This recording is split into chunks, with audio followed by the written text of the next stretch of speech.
الاحساس اللي كتحبي ملي كتكون غادي للمغرب تمشي عند المراني. خويا حماد راه باقي ما غنتلاقاش معاه دابا. انا النغمه خويا هاني خبز الوريده احسن خبز في العالم هو ديال الوالد.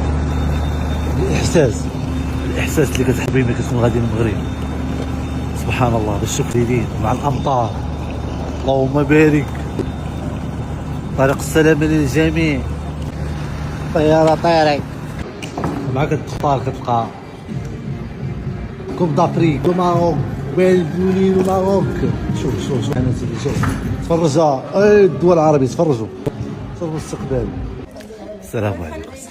صباح الخير الخوت، صباح الباح، صباح التيسير. باين فين كاين مع الصباح غادي بالخبز الفران.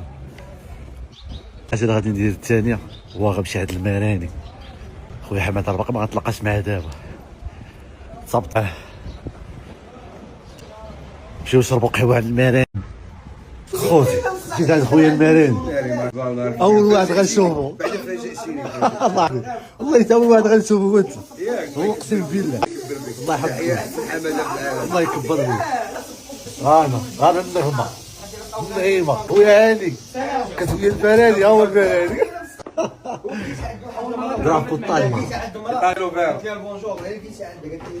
والله متكتكان عمتي ويلي تشوف باقا كتزعزع.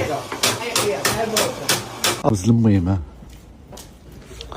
خبز الوالده احسن خبز في العالم هو ديال الوالده. دجاج سبعته خبز الوريده احسن خبز في العالم هو ديال الوالده. دجاج سبعته الزبازه ايوا الاجواب. انا قال من صغري وانا كندير فران نجيب خوت من فران بحال هادي بقات العادات ديال الوالدين والحمد لله كل حال.